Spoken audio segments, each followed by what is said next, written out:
Good morning, my friends. Welcome to this episode of Healing Your Codependency. I'm excited to be with you today because we're going to dive into loving ourselves, what it means to actually love ourselves. This is a big concept for most of us because, hey, we think loving ourselves requires many steps, right? We got to be perfect. We got to please people. Someone's got to love us so that we're lovable. We got to try to love ourselves. We got to convince ourselves that we're lovable. We got to try to make ourselves feel that love for ourselves. We got all of this conditioning and programming and knowledge trying to love ourselves. I mean, how many books have you read that talk about, hey, you got to love yourself? Or how many YouTubes? I mean, you're watching one right now, or a podcast episode that you're listening to about loving yourself. It's all over the place. And yet, we don't feel that love for ourselves. We live in a struggle to even accept and acknowledge ourselves as we are. So let's end this struggle together by coming to understand what it means to really love ourselves. And that's what we're going to be talking about here for the month of May. This is in tandem with my Actually Love Yourself workshop and my upcoming membership practice, the Actually Love Yourself membership. The workshop is happening May 25th at 10 a.m. to 2 p.m. Come join us, $49. And I'm going to teach you how to love yourself, and then we're going to practice it so you get the experience of loving yourself. So you start to feel it, even if it's only for a few seconds, it shows up. And then you have the gravity, the experience, the tools to make it real. And if you want to go deep on that, you want continued guidance and support in that, that's what the membership is for, because we'll be practicing it every 2 weeks, how to love ourselves. So first of all, to jump into this, what does it actually mean to love ourselves, right? We have to start with this idea of what we think loving ourselves means versus what loving ourselves actually means. So what we often think loving ourselves means is that we're nice to ourselves, we're giving ourselves nice things, we support ourselves in our goals. We often might even equate this, I did, to being perfect, to being pleasing, to earning the right to love myself. So I'm out here running around trying to make other people happy so that I can love myself. I'm trying to force love into me. I'm using affirmations and mantras and meditations to convince myself that I'm lovable, to say, oh, I'm going to try to love myself. I'm really trying hard here. This is the common approach, right? Is this something you resonate with? Is this something you've been doing? Let me know in the comments below what you've been doing to try to love yourself. So this all starts with a premise that we think that love is earned. See, and this creates this idea of what I call conditioned love.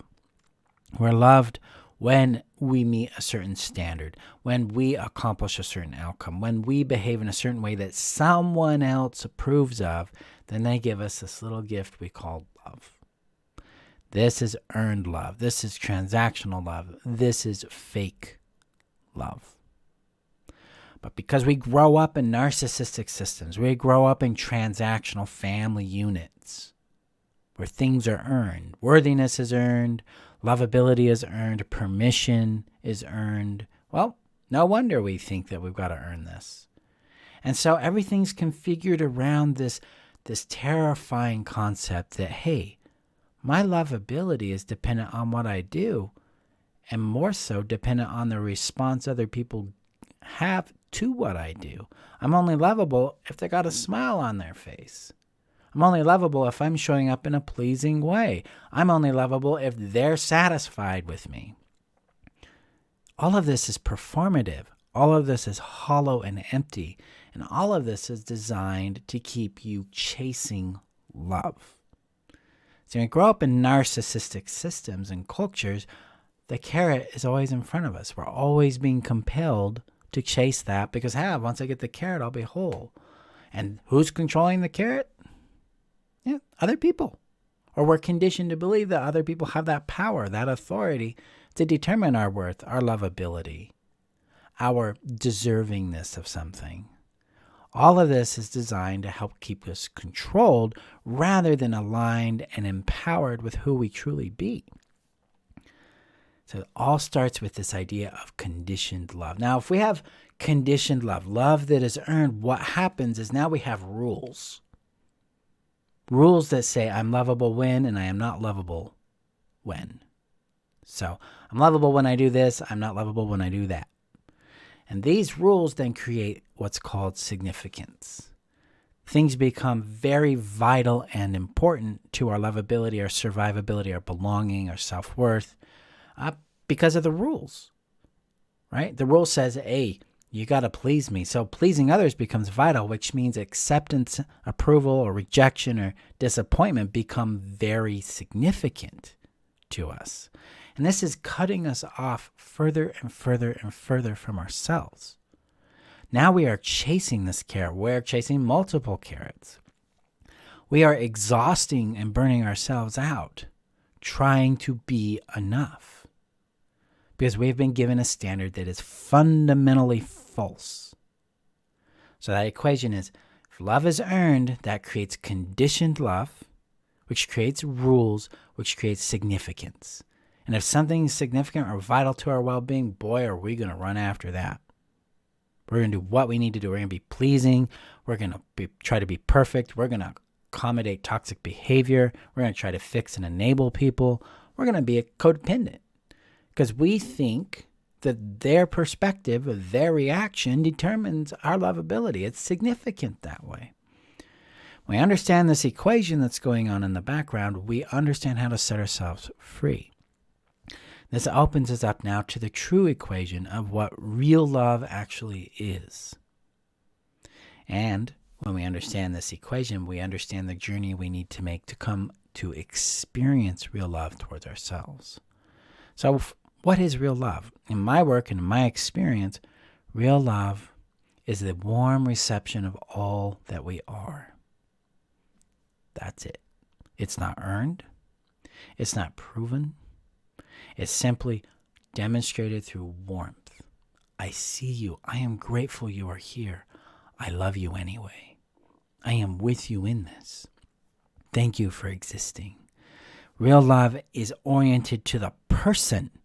The fact that we are experiencing this being in front of us. And when it comes to loving ourselves, it is about us, our beingness. I am grateful. I am me. Is that something you've ever felt towards yourself? Gratitude that you are you? Likely not. And if you have, you're already entering that territory. That's beautiful. Keep with that. Because when we become appreciative and grateful to be who we are, to be grateful that we exist, that I get to know myself and be myself, we are expressing this real love of warmth, acceptance, appreciation, care for our beingness, for our personhood, for our existence. Notice nothing in that says I have to do a thing to get this. Real love is available freely. It's just, I love you. I'm here with you. I'm with you in this. Real love is like, wow, you feel a lot of shame. You feel a lot of fear, a lot of terror. Maybe you failed a lot in life. Maybe you have been rejected a lot, or you've been even harmed or abused. Real love is like, I see you and I care about you, and I am here with you in these things. Real love is ultimately inclusive. It embraces a person as they are. It welcomes them in to say, hey, I see it. I'm grateful you're here. And it's a presence of warmth, kindness, and softness with ourselves. So real love has an interest in knowing and understanding the thing that it loves. And when it comes to loving ourselves, we generate a curiosity about ourselves, a natural attention towards ourselves. I see me. I feel me. I'm wondering what I want right now. I'm wondering what's coming up within me. Or, ooh, what is this trying to tell me? We celebrate our desires and our dreams, and we grieve our losses and our pain. And then this helps us build availability to receive the love from others outside of ourselves too, because we're going to be able to identify people who are showing up that way towards us with that warmth and that care and that understanding. And we build an interdependent love. So our self-love gives birth to interdependent love at this stage in our development. Early in our development, it would have been the parent nurturing that self-love in the child, and that would nurture that interdependent love between the child and the parent. Now we're in our adult selves. It's about us nurturing that internal, beautiful self-love, and then allowing ourselves to be nurtured and to nurture interdependent love between each other.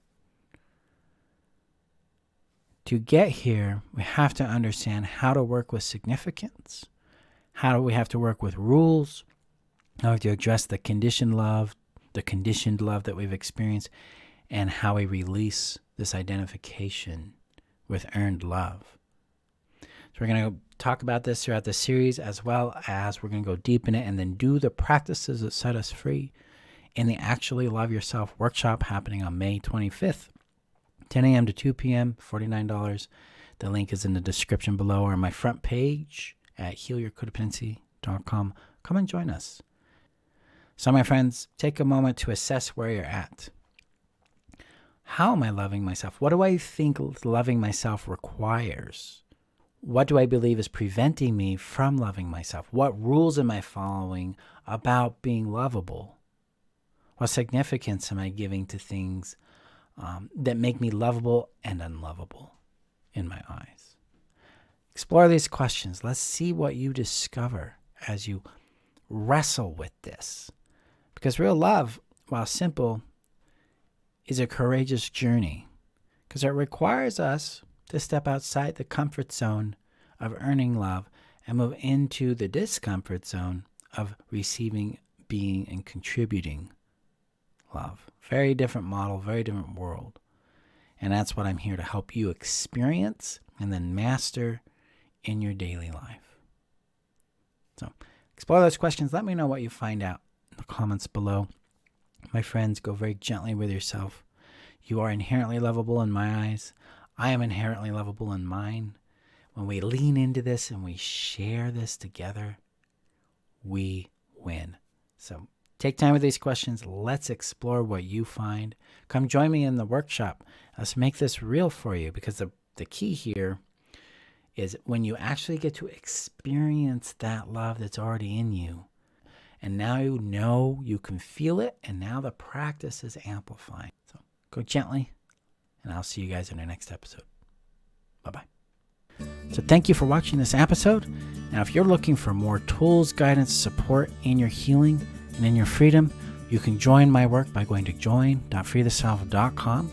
You'll get access to tools, trainings, and opportunities to work with me that take you deeper in your healing, your freedom, and your satisfaction in your life. So click below and join today, and I'll see you there. Bye-bye.